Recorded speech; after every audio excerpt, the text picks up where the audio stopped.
Hi folks, we're going to take a look at page 420, number 21. Let's take a look at the question. So here we have two forces of equal magnitude that are acting on an object, and they tell us that the angle between the vectors is 60 degrees. And they also give us the magnitude of the resultant, in other words, the sum of the two forces. And they want us to determine the magnitude of the equal forces. So let's set up a diagram to help us figure out how to solve this problem. So they're giving us the angle between the vectors, so how we draw them is of no consequence. So I'm going to, as usual, choose to draw one of them horizontally.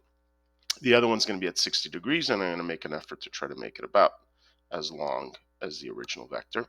So we know the angle between them is 60 degrees, and they don't give us any information about these magnitudes other than the fact that they're equal. Okay, so since I'm looking for the magnitude, I'll give it a variable name, and I'll just call it m. So notice here there's no arrow above it. M is representing some numerical unknown, in this case here the magnitude of the vectors. Okay, so this is the setup, but of course what we're given is the sum of these two vectors, so I'm going to move one of them tip to tail. Okay, and of course the sum is represented by the tail of the first to the tip of the second. So that side length in this triangle that I've just created will also be m, and I know that the resultant vector has a magnitude of 20. Okay, and I can also find an angle inside this triangle. Now be careful, it's not 60 degrees, but this angle here is supplementary to the 60 degrees because this vector, that vector are parallel. So here, this is 120. And this is a little different because when you first look at it, you might say, well, I only have one side length, one angle.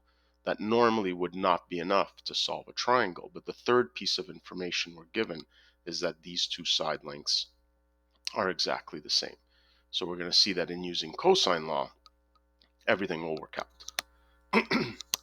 Excuse me. Okay, so let me apply cosine law to this equation here. So the side opposite the angle is 20. So 20 squared is equal to the sum of the squares of the other two sides.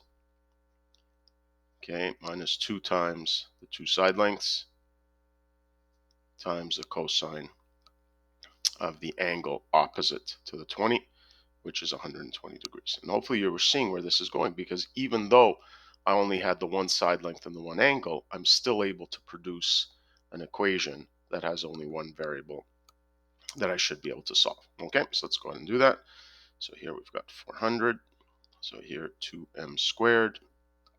Now cosine of 120 is just going to be the negative of cosine 60. Obviously, you should check that on your calculator if you're not sure. So this is just going to be negative 0.5 times negative 2. So it's just going to be plus 1. So plus m squared.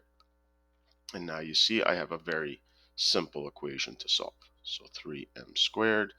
So m squared is equal to 400 over 3. And now I'm going to take the square root. Normally, of course, I'd be insistent on taking the positive and negative square root. But remember what m is representing. It's representing the magnitude of a vector. So that's why I'm only taking the positive square root. Okay, and here, since m is representing the magnitude of a vector, it makes sense to approximate it here. So we've got 400 divided by 3. And we'll take the square root of that, exponent 0.5. And it looks like I get about 11.5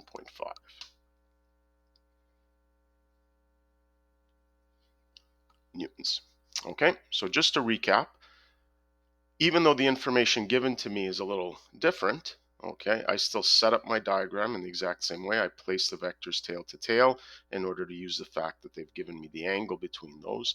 When I need to consider the sum, I move one vector over so that I can add them tip to tail.